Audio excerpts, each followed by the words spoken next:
What's up guys, my name is Ricardo, Neiva, otherwise known as Cine, and today we're going to continue the camera bag episode by talking about what you could get if you had the same package as I did. Whoop whoop whoop whoop, whoop whoop whoop, hit the intro. La da da da da da.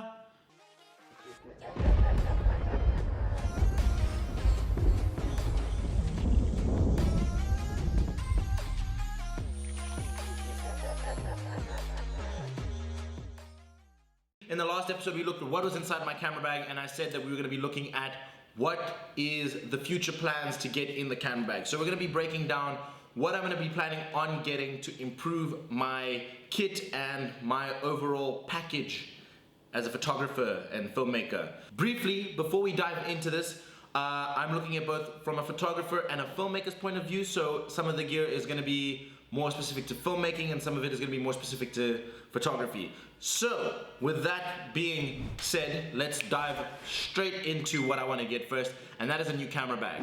With a new camera bag, I don't exactly have a specific brand, mostly because this time I really want to take some time, look at what I'm looking to get in the future and look at the different camera bags, and I'm going to kind of just be looking at it through the internet and the various catalogs that are there. I'm probably gonna get a wandered bag because I've been hearing some really good reviews. Some of my favorite photographers and filmmakers also get it. If I had to pick the apex of bags though, I would get the Nomadic by Peter McKinnon just because it looks so phenomenal. It has so much use and so many things brought in with that bag, but the price point for me is just a little bit out of the reach for me to be spending that much money on a camera bag at the level where I'm at and with the gear that I have available right now. Future plans maybe, but you know. So for now, I'm probably gonna be looking at either a wandered or a low pro bag. Those are currently the bags that I'm looking at getting, or a Manfrotto. I've seen one of my friends has a really nice Manfrotto bag, really nice. It's got a square design, I like it. But again, all based on the price point. So not really too picky on the camera bag, but I'm gonna be getting a camera bag. Then looking at the second thing that I wanna get, which is kind of a two-parter. I wanna get two new lenses and I wanna get two prime lenses. Specifically, I wanna get a 35mm and an 85mm.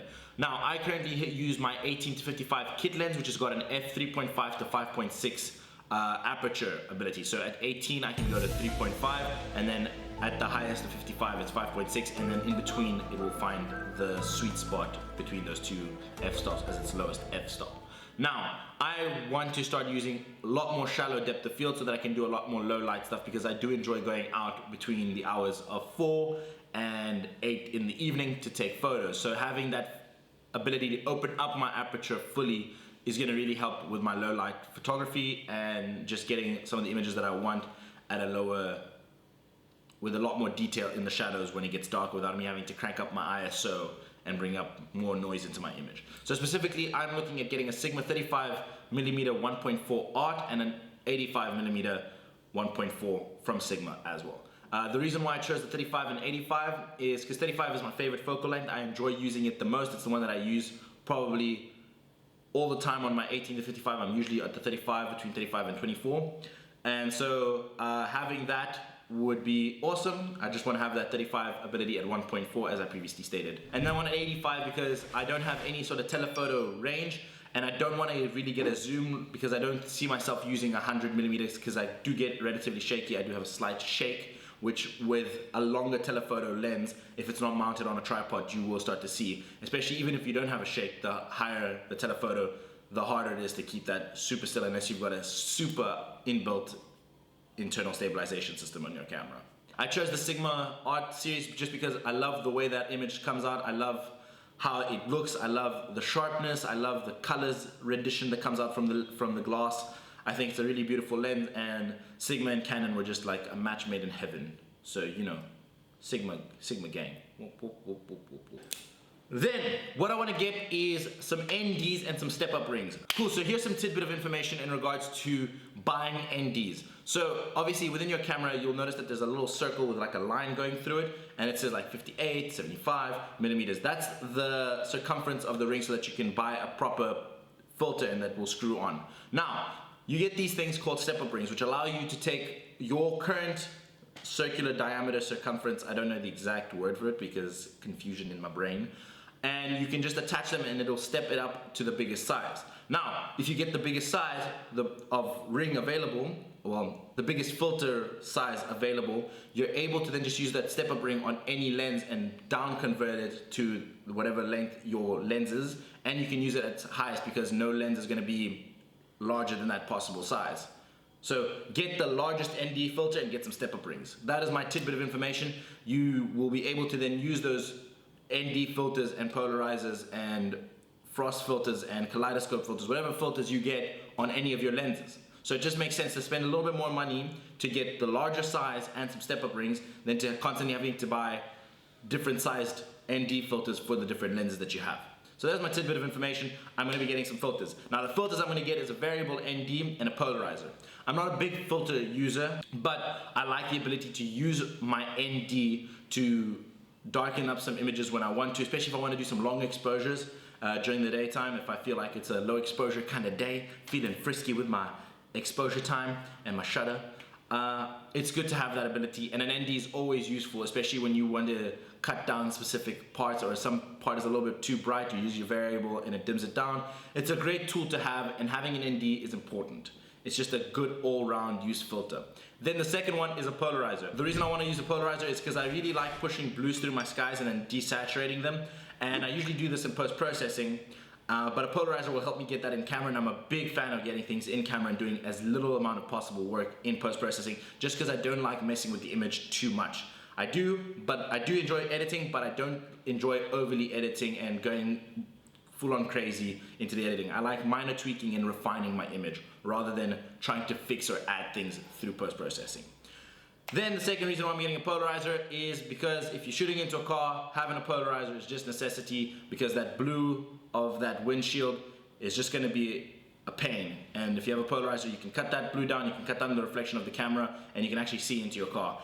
Then the fourth thing I want to get is a pair of dimmable lights, and I know specifically what I want to get. I want to get lights that are portable and easy to bring along with me onto any set, simply just because if I'm not going onto a proper film set where gear's already being rented in, or where I already know that I'm going to bring in my big lights because I'm going to go there to do specific film, I like the ability to know that there's some lights and some small tripods that I can whip out, plug into a power bank, and then shoot some stuff and record some things.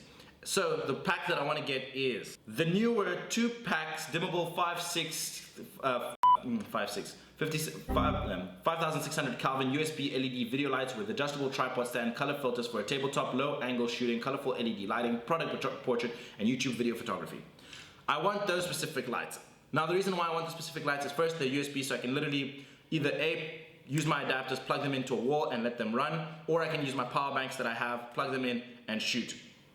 And then those lights are there, I've seen them, my friend has them, they're really small, the tripod folds in quite compactly, and they fit perfectly into a camera bag, and they're really versatile tools, and they come with a few filter gels so I can add some color into it through my lighting. And it's dimmable between 5.6 and 3.2, which is great. Before we give you the final item, I want to give you some honorable mentions of gear that I was considering getting this year, but then doing pros and cons, I decided that it wasn't my priority, but if I do get it, awesome, but if I don't, it's not my priority for this year and will probably be pushed to next year. The first one is a gimbal. I think a gimbal is a super useful tool. It's definitely got its uses in film and photography and creating content, because you can do a lot of cool things with a gimbal. The gimbal I would be looking to get is either a Zhiyun Crane 3 or the new DJI Ronin S2, I think that's what it's called. But the new DJI. Those are the 2 main gimbal brands that I would trust and I've used before, and I think they're fantastic tools to use. However, it's not my priority because you can still do quite a bit of handheld shooting and use stabilization and post-production to really get that really stable footage and create some really cool pieces. So that's why the gimbal wasn't worth the price point as compared to the other items that I feel are more necessary. But a gimbal, super cool, and if you're thinking of getting a gimbal and you're like, you know what, I already have filters, throw that in there. If you're like, oh, I already have a second lens, throw that in there. You know, gimbals are dope. And the second item is a drone. Now, I'm not going for the super high-end drone. I'm thinking of a DJI Mavic Mini 2. That's because the DJI Mavic Mini 2 has epic features. It's got a really good sensor. It can record 4K. It's got a good flight distance, especially for that small drone. It's lightweight, which means you can carry it around. And I believe that it's just under the regulations where you have to have a license to fly it. So it's a dope-ass drone to own. And that is what I would be purchasing if I was going to be buying a drone. The reason why I chose not to get a drone yet is because For one, I am looking to get my drone license, so I'm spending more time and my money to go and get that drone license rather than purchase a new drone. I then might vote to get a bigger drone like the Mavic Pro 2 as a better drone. But if you're looking to get a drone and you don't want to have to get your license and you just want a nice drone that you can start capturing some footage, maybe get better with drone flying before you even try and get a license, the Mavic Mini 2 is definitely worth it. And yeah, that's why I decided not to get the Mavic Mini 2. So that's on the honorable mentions list. The third honorable mention is a cage. A cage is super important, especially for filmmaking. You can add a lot more accessories to your camera and make your camera even more of a beast. The reason why I chose not to get a cage is I want to build up my camera accessories package in terms of lensing and filters before I spend the money on getting a cage. But a cage is a super versatile thing. It allows you to make your camera more customizable, and I totally say if you got the money to buy a cage, go buy a cage. So yeah, those are my honorable mentions. And going back to Ricardo to tell you the final item.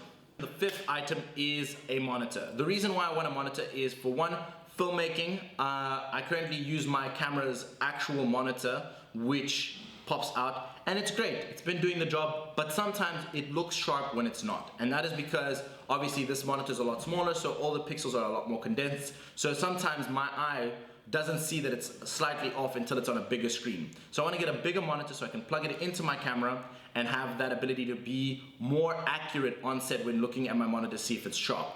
Obviously I don't have an EVF, my monitor is my best bet, and also with having a monitor, Canon doesn't have peaking on this camera. I know that the new R series has peaking, but this one does not have the peaking. So with a monitor, I can also put in peaking so I can double check if things are sharp through peaking, adding another layer of security so that the footage isn't messed up and the one beautiful shot that you're like, yes, this is definitely gonna go in, this is what the client wanted, isn't soft and you've wasted their money. So those are my items that I wanna get to upgrade my camera package.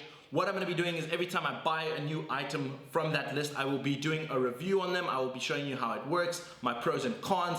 Do I regret it? Do I think it's worth the value point? All of that McJazzles, so that you guys can see and learn with me about what's good in the gear, what's not good in the gear, and also help you make informed decisions when you want to purchase that gear. So yeah. Remember, if you enjoyed this video and you want to see more of this video and you want to stay tuned with all that Cine Rick goodness, remember to subscribe to the channel so that you can stay in tune with all that Cine Rick goodness. Remember to follow us on all of our social medias. That's Cine Rick on all the major platforms that you've been seeing pop in and out of this video. And remember, if you like this video specifically, to like, share, subscribe. You know all that funky, funny stuff. I love your faces. I hope you have a fantastic day. Goodbye. La da da da da da.